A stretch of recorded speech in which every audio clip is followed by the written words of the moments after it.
Manish Saxena, Director. आज का जो यहाँ प्रोग्राम है जो डिपार्टमेंट ऑफ पोस्ट की तरफ से स्टेट लेवल फिलेटली एग्जीबिशन है. This is one of the unique I would say exhibitions and programmes that's being organised here. इसमें जितने काफ़ी सारे जो हमारे स्टैम्प कलेक्टर्स होते हैं, कवर कलेक्टर्स होते हैं, कार्ड कलेक्टर्स होते हैं, उनके एग्जीबिशंस यहाँ लगाए गए हैं. I was told that there are around 50,000 of the I think stamps that are here at display. काफ़ी नायाब जो हैं stamps हैं. कुछ जो commemorative stamps होती हैं जो which are released with respect to certain historical importance event or a particular place, वो सारे यहाँ पे displayed हैं. तो जब आप when you look through the aisles, when you look through the displays, it's really amazing to see.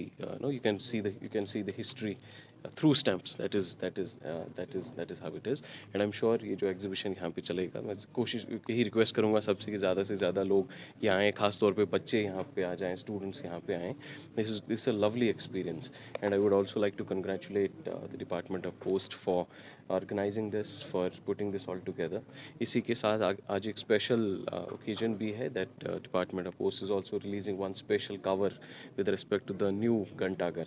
So उसका भी आज release है, unveiling है. That itself is I would say a very historical and a momentous occasion for the city. And आप सब लोग देख रहे हैं, मेरी सिर्फ यही रिक्वेस्ट सबसे होगी, ऐसा मौका बार बार नहीं मिलता है to witness such history, to experience such rare collections. So I would आपके माध्यम से, आपके वसादत से सभी से रिक्वेस्ट यही है कि प्लीज़ यहाँ आके जब तक ये एग्जीबिशन चलना है तब तक ज़रूर इसमें हिस्सा ले लें और जो ये कलेक्शंस इनको ज़रूर देखें. मेरा नाम प्रोफेसर सिमी रुबाब है और मैं NIT श्रीनगर में फ़िज़िक्स की प्रोफेसर हूँ. लेकिन ये मेरा शौक़ है डाक टिकटें जमा करना, और ये बहुत पुराना शौक़ है मेरा.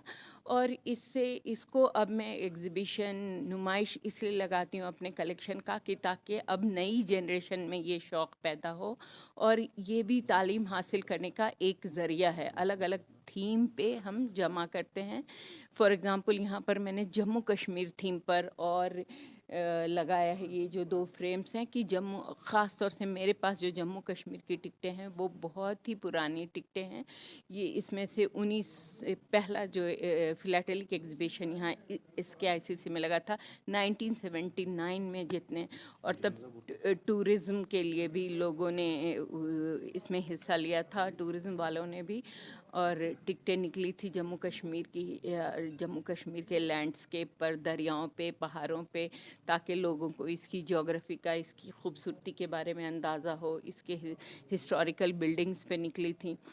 तो इस तरह से और बहुत सारे थीम हैं. जिस बच्चे को अगर पेड़ पौधों बॉटनी से शौक़ है तो वो बायोलॉजिकल स्टैम्प, किसी को परिंदों से शौक़ होता है तो वो किसी इलाके के परिंदों की टिकटें जमा करते हैं.